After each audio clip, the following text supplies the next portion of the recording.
Have you ever been obsessed with something and it seems that everyone around you doesn't really seem to even notice, but it's so apparent to you that you can't understand why people aren't talking about it, and then you decide that you have to do something about it? This video is that. This script was adapted from a Tumblr post that I made a while ago, which I then turned into a Goodreads review of The Age of Scorpius by Audra Winter. In those posts, I talked about the misogyny in this book, but I thought I'd make this video to expand on the topic and to quote some examples.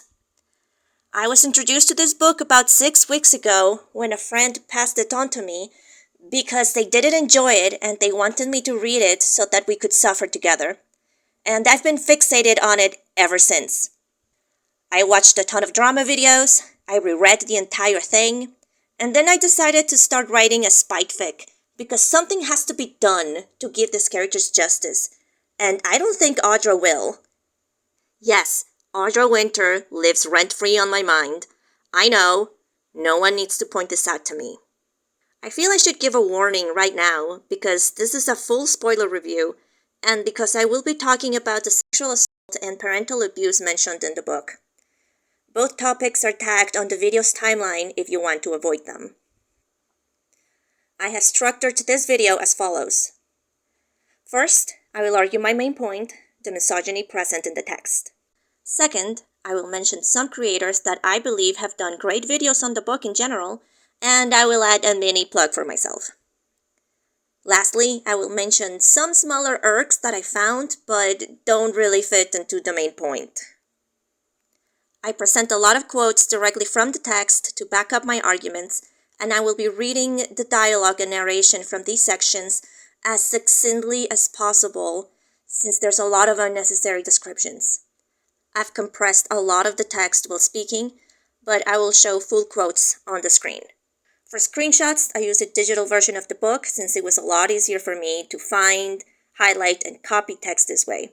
I've returned the physical copy I read to the friend who lent it to me, and I wouldn't highlight a book that wasn't mine anyway. And finding those passages that I need and scanning them would have been an absolute nightmare. Because the tone of this first part of the review is so different from the next part, which is about Avia and Kaya, I decided to separate the review into 2 videos. A link to the second video is on the screen right now, and also in the description, and I'll add the link again at the end of the video. The second video includes my conclusion to this topic of the misogyny present in the text.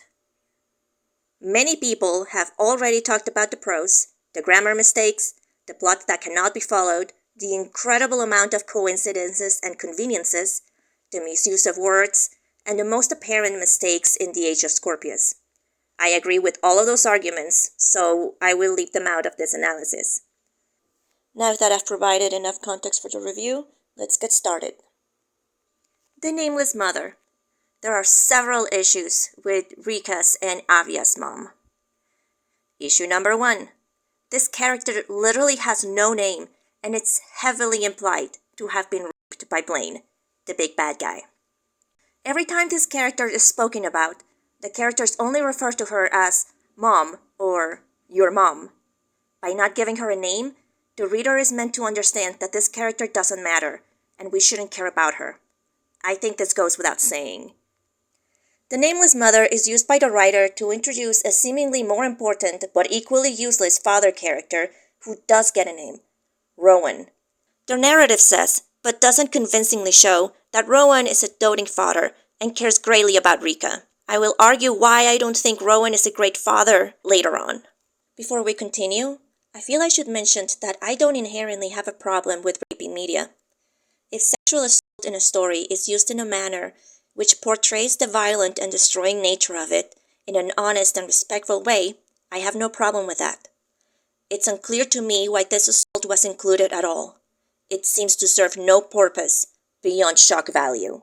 When Rieka's parentage is discussed, Avia wonders if someone could have assaulted their nameless mother, and no other character offers any other possible explanation.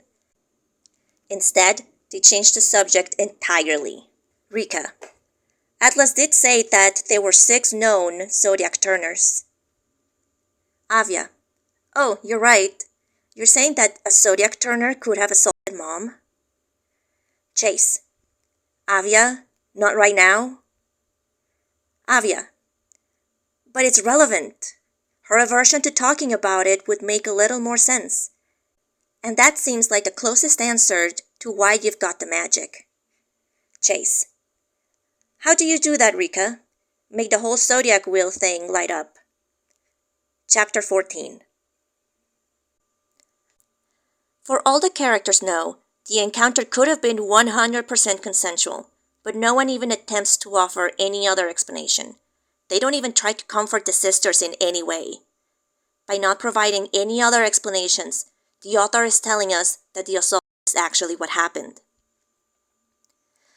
The way in which this is communicated is really crass, matter-of-fact, and tactless. Realistically, Avia and Rieka should be emotionally breaking down at the realization of what could have happened to their mom.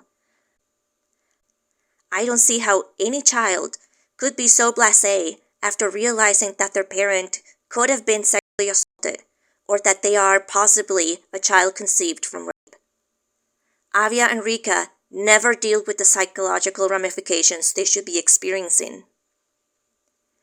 Later in the book, it is revealed that Blaine is in fact Rieka's father, which again is interpreted as a rape. Nara. Your father, Blaine, created the Scorpio Code. Rieka.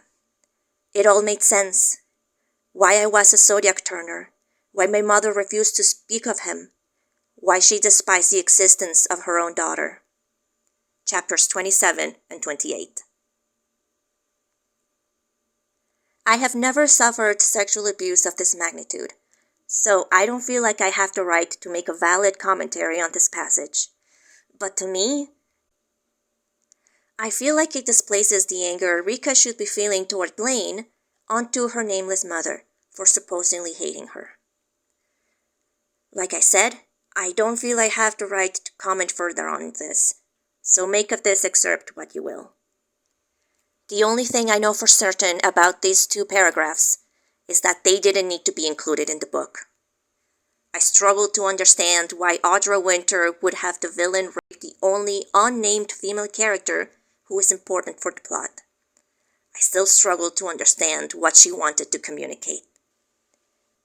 Issue number 2. The nameless mother is portrayed as a neglectful and abusive parent. At the beginning of the book, we are given the only moment of kindness and humanity the nameless mother will get. Take it in, because this will be the first and last time this happens. You two are excellent daughters, Mom said quietly, careful to keep her voice down so the officials couldn't hear her slip out of her Scorpio formal speech. She kept her facial expressions hauntingly still. With years of practice maintaining her composure, even she despised the code for what it stripped of her. Chapter 3. After this, Rieka will only remember her mom with scorn and resentment. Instead of blaming the corrupt government that knows the Scorpio Code is not a divine mandate, or Blaine, the person who implemented the code, who together have destroyed countless lives, torn families apart, and forbidden her own mother to be with the person she loves. Rieka directs her anger at her mother, even though the text makes it clear that her mother is also a victim of the system. Now, I will go over several quotes which I believe support my argument. These quotes come in 3 different subsections. Subsection A. Rieka's general perception of her mother. I don't have a lot to say about these quotes. They paint a clear picture of Rieka's displeasure for her nameless mother, and I think they speak for themselves. A1. There was no amount of mental preparation to withstand what awaited me the minute the class was let out. My mom has scolded me the night before to remember to conceal my emotions in school. Chapter 10. A2. I apologize, I said. Mom wouldn't be happy with me if I got in trouble while Dad was in Autarian territory. Chapter 10. A3. The entire class went silent in shock. Mom would murder me once she heard of my outburst, but I was too exhausted from cowering to care. Chapter 20. A4. I held my head at the thought of Mom. Mom, who would rant about the Scorpio code, yet reprimanded me each time she learned I broke it at school. She didn't mind when I smiled and laughed with Dad and Avia, but wouldn't talk to me for days after I was punished at school. Her energy toward me was that of indifference and displeasure, yet obligation and necessity. Chapter 21. Subsection B. The nameless mother in comparison to Rowan. In the following quotes, the narrative directly pits the nameless mother against Rowan. One of them is self-explanatory, but I will comment on the other ones. B1. I had never seen anyone stand up to them. Mom would be furious with me. Dad was out of town, and when his comfort wouldn't greet me, I would find any sense of comfort in any other human. Chapter 10. B2. I could see it in my father's eyes when he looked at Mom. He understood Mom treated me unfairly, but he had a drive to protect his family, enough to stay quiet about how she had changed since he'd met her. Dad had always been my comfort, my defender. Chapter 21. Here we learn that Rowan also sees his own wife in a negative light. Rowan is aware of the abuse the nameless mother enacts on their daughter, but he does nothing to stop it. Yet Rieka still prefers him, even though he's knowingly allowing the abuse to continue. B3. Nara. Did your mom find out about this yet? Rieka. No, she's not home tonight. Nara. Thank God. What about Rowan? Rieka. He comes home tonight. I'll tell him you helped to heal it. Nara. Good. Chapter 28. Rieka has exteriorized her thoughts about her parents to someone else. While I do think it's important for Rieka to have someone to talk about this, I still think it's messed up that she glorifies Rowan so much because he's still complicit in the abuse Rieka endures at home. I read this part multiple times until I realized that Nara knows Rowan's name, but apparently she doesn't know the mom's name. Either Rieka never told her, or Nara doesn't respect the mother enough to use her actual name. This would have been a good place for the writer to name this character, but no. B4. It was me and Dad. From his mouth sprouted a wild myth of the wolves. I cried and curled up closer to him, and somewhere in the distance, Mom scolded him for terrifying me. Chapter 35. The nameless mother wants to shield Rieka from something she knows will scare her, but this is framed as a bad thing somehow? Your guess is as good as mine. Subsection C. The nameless mother's neglect in relation to the sexual abuse she endured. C1. Nara. Why do you think you're a zodiac turner? Rieka. Maybe my dad? I don't know. My mom refuses to talk to me about my biological father. Nara. Your father, Blaine, created the Scorpio code. Rieka. It all made sense. Why I was a zodiac turner, why my mother refused to speak of him, why she despised the existence of her own daughter. Chapters 27 and 28. I have a hard time with this quote. While I do agree that a child has the right to know who their biological parents are if they wish to know, the Scorpio code actively denies the nameless mother any kind of mental health assistance for the sexual abuse she suffered. It's never mentioned in the text if her own husband is even aware that the rape happened. But as we saw earlier, the text does show that Rowan resents her for how she has changed since they met, and I think it's fair to assume that this personality change might have been caused by the assault. The more I analyze this, the worse it gets. While going back to check how many mentions of the nameless mother there are, where Rieka mentions how horrible she is, I was honestly shocked that there were so many. Closing thoughts on the nameless mother. Please keep in mind that in several places, the narrative depicts the nameless mother as having been raped and gotten pregnant with Rieka from this event. There are 13 more chapters after the last quote I used, the one where Nara reveals Rieka's parentage. In none of the next chapters does Rieka ever give any thought to what this means for her nameless mother. Rieka only considers what this means for herself, which comes down to, you don't have to become the monster your father is, and leaves her mother out of the equation. After all of this, not even once does Rieka consider giving her nameless mother any grace after learning about this horrible event that reshaped her life. This doesn't really recontextualize how she perceives her mother either, nor does she reflect on the hell her mom must have endured.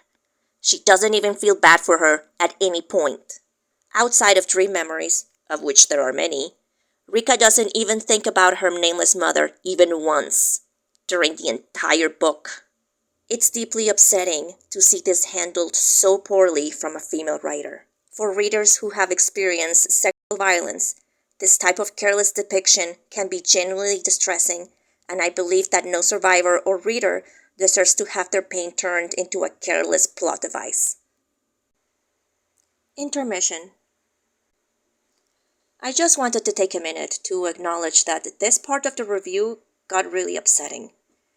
I really tried to give this topic the seriousness and the severity that it should be given, and I hope I succeeded. I do take this topic seriously, and I proofread this script a lot to make sure I wasn't being juvenile, offensive, or facetious, and to make sure that I was communicating my thoughts properly in a mature and respectful way. This past part was really hard to digest. I found more problems than I had initially found when I wrote my Tumblr and Goodreads posts, and I really hope I was able to approach this topic in a respectful way. If I didn't succeed in this, I sincerely apologize, and I hope people call me out on it. From here on out, I will try to make things more lighthearted. At least that's my aim. I don't want this review to be all gloom and doom. While the topics I'm about to highlight next are still bad, I need some sort of levity in this process, for my own sake if anything. Like I mentioned at the beginning of the video, the second part of the review about Aya and Kaya is in a separate video along with the conclusion to this main topic of the misogyny present in the book, along with the other items that I listed at the beginning of this video. The link should be on the screen and it's also in the description.